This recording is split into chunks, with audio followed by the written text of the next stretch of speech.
Olá a todos e todas. Eu tenho aqui hoje a participação especial do meu filho, olha só, porque faz sentido, né? Porque Ainda nem começou. já começou assim, porque o tema hoje é déficit de atenção e hiperatividade. Será que todas as crianças têm déficit de atenção e hiperatividade? Eu sou o Davidson Viana, professor da Universidade Federal do Paraná.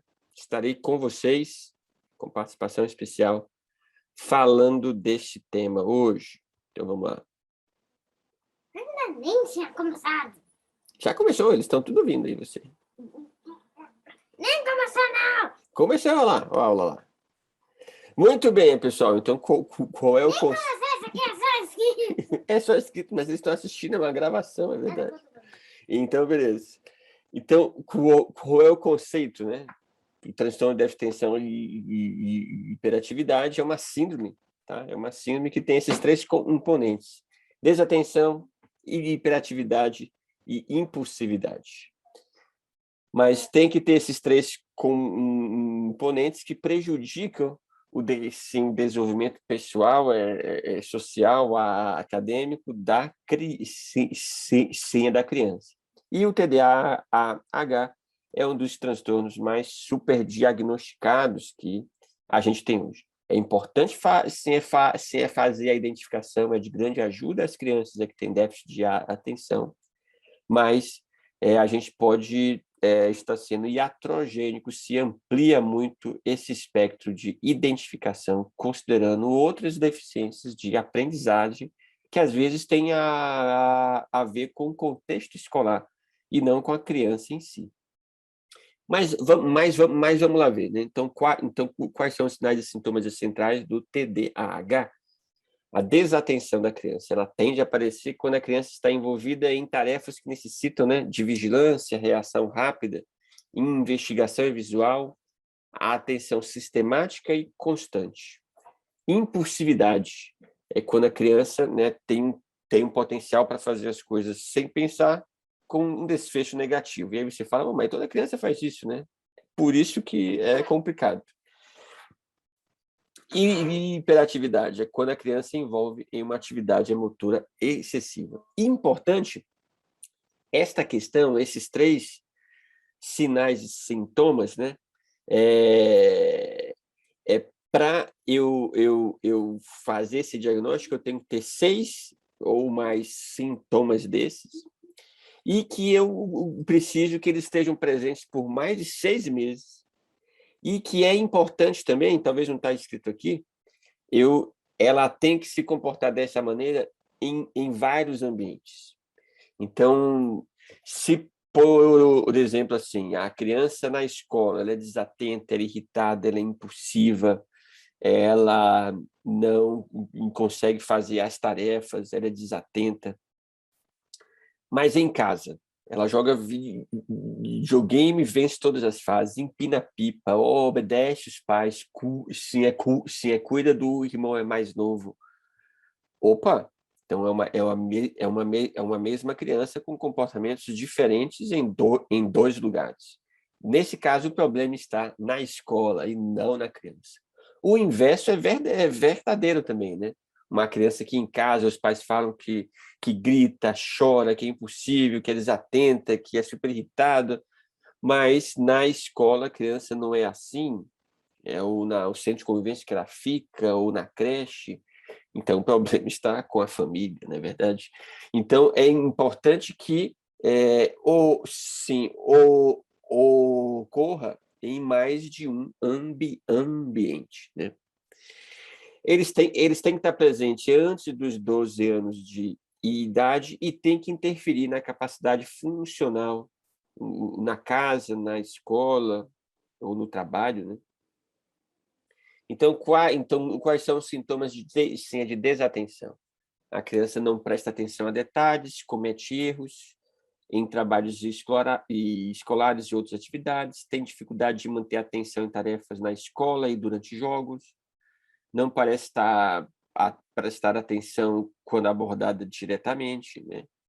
Por exemplo, assim, é por isso que é importante um olhar mais contextual, né? Se eu pego esses critérios soltos, várias crianças se encaixam neles, né? Não parece prestar atenção quando abordar diretamente. O meu filho é assim o tempo todo. E não é por isso que ele tem déficit de atenção e hiperatividade. Não acompanha as instruções, não completa as tarefas, tem dificuldade para organizar tarefas e atividades. E isso tudo é muito filtrado, sim, é pela idade da criança. Assim, o meu filho sócio eu não sei, né? Mas ele tem dificuldade de organizar as tarefas e as atividades, né?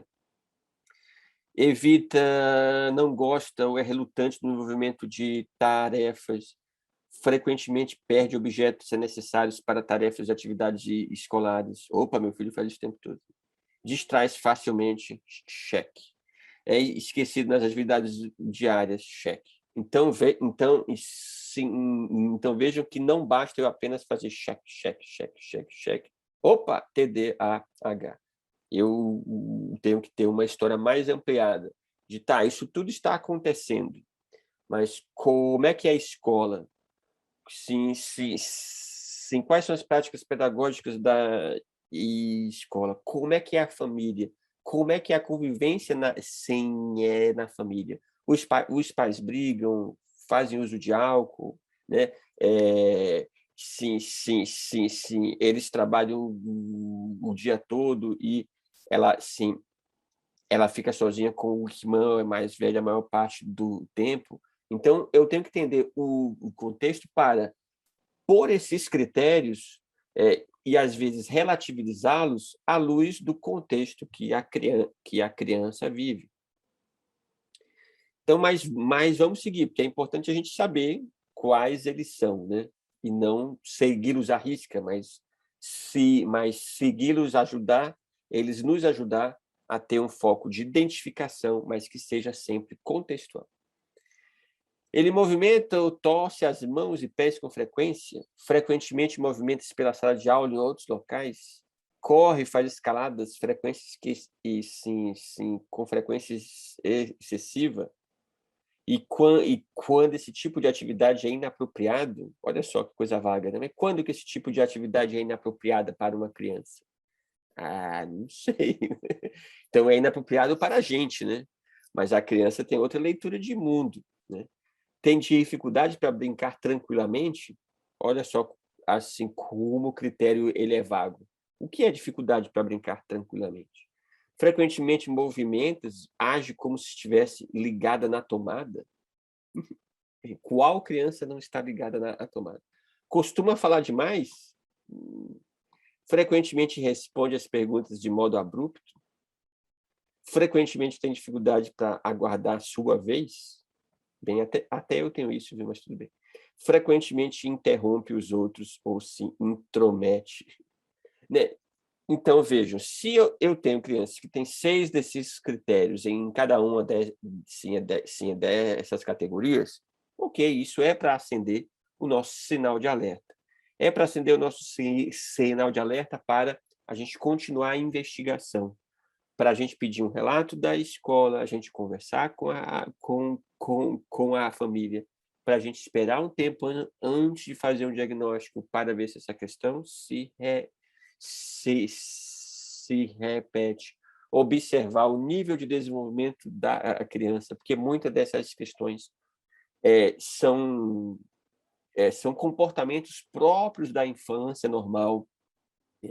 Então, por isso que até os manuais mais tradicionais falam, o diagnóstico deve ser feito com calma, nunca numa única consulta, e compreender histórias sobre prismas diversos, né? E isso é interessante, que esses sinais e sintomas, isso que nós, homens brancos, os chamamos de sinais e sintomas da hiperatividade, tendem a diminuir com a idade. Por que será, né? Que as crianças crescem e esses comportamentos próprios da infância mudam, né? Então, e aí vem o tratamento. E qual é o tratamento para isso? Que a palavra é horrível, é tratamento. Não, é qual é o apoio que a gente deve dar a uma criança que está tendo essas dificuldades? Escuta. aconselhamento para a família e não para a criança, às vezes, né? Terapia cognitivo-comportamental, organização de rotina. Então, e aí não é porque a criança não sabe organizar a rotina, mas é porque as famílias e escolas, né, muitas vezes não o fazem. Além disso, hoje, né, a gente tem que pensar no mundo onde a gente está hoje, né? Que a gente está voltando para a Idade Média, que a gente exige da criança uma produtividade. A criança tem que, aos 5 anos de idade, já saber ler, falar inglês, né, ganhar o prêmio Nobel, né, fazer as tarefas, ficar sentado na carteira o tempo todo assistindo a aula, né? Você tem escolas que tem uma dinâmica que respeita mais o tempo, sim, da criança, as atividades, mas escolas muito conteudistas, não. Então, isso tudo deve ser observado. O controle do barulho no ambiente, na estimulação visual, né? Que às vezes a criança fica o tempo todo na TV, por exemplo, e isso é um problema. Duração apropriada das tarefas. Então, as tarefas não pode ser uma tarefa que dure horas. Então, por exemplo, a gente quando teve a pandemia, de pôr crianças de 4, 5 anos na frente do computador para ficar que nem vocês estão fazendo aqui, assistindo uma videoaula, é uma insanidade, né? É a gente não entender que criança não consegue prestar atenção nisso, numa tela fixa por muito tempo, uma pessoa falando, né? E aí fala assim, olha, eles não estão aderindo à atividade. Não, é atividade que não é apropriada para as crianças, né?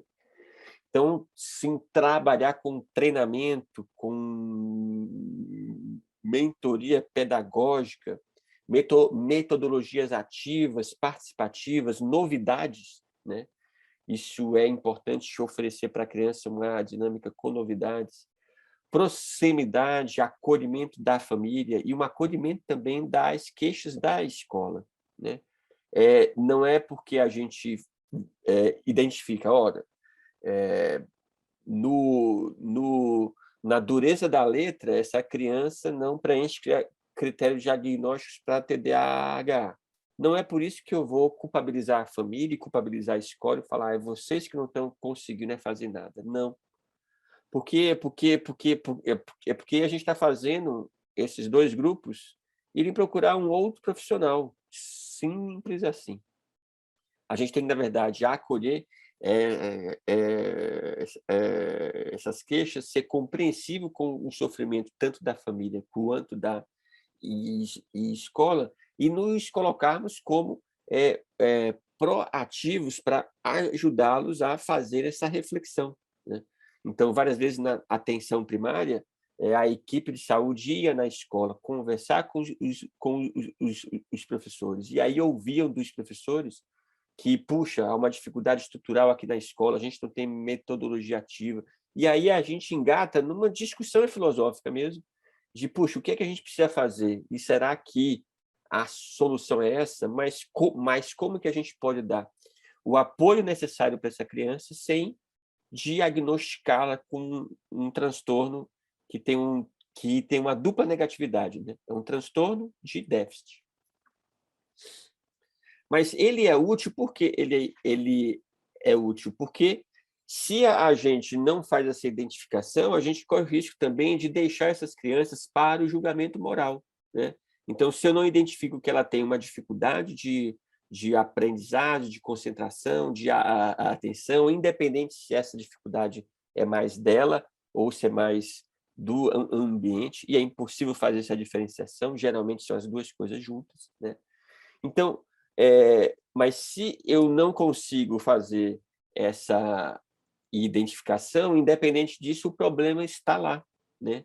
E eu preciso mobilizar os adultos sim, a ter intervenções que ajudem essa criança. Em alguns casos mais extremos, né, que a gente vê, né, a criança tem esse comportamento, né, preenche todos os critérios, está assim, todos os ambientes, quando a gente tenta, tem uma família que, puxa, que é super suportiva, a gente pode sim entrar com o metilfenidato. O metilfenidato, né, a famosa Ritalina, ela deve ser usada em casos se é muito extremos. É, é, sim, os estudos que existem, eles acompanham por pouco tempo, a maioria deles tem baixa qualidade metodológica. Eh, além disso, a gente tem, por exemplo, o Boletim Brasileiro de Avaliação Tecnológicas em Saúde, feito pela Anvisa, né, em 2014, que ele fala: realmente é para usar quando não tem o que fazer, porque é um custo-efetividade muito baixo, né. Mas a dose inicial está aí, né, de 0,3 miligramas por quilo. Ele tem efeitos colaterais, né, porque é um estimulante, ok que ele aumenta a atenção, mas ele é um estimulante, né, ele traz distúrbio do sono, sim, a depressão, sim, a cefaleia, perda de apetite. Alguns estudos mostram diminuição da velocidade de crescimento durante mais tempo do uso da medicação. Ele não faz sentido você usar nas férias, por exemplo. Então, se ele for prescrito, que seja prescrito só enquanto durarem as atividades. Então, é ali aqueles 3, 4 meses da escola, e só.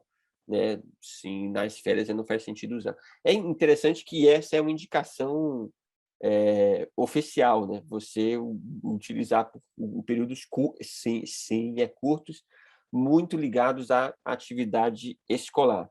Isso quer dizer realmente que o que a gente quer é melhorar a atenção da criança, sim, é para a escola. E o Ministério da Saúde indica, ele fomenta muito, e existem vários protocolos estaduais no Brasil, acho que o Paraná não tem, que eles,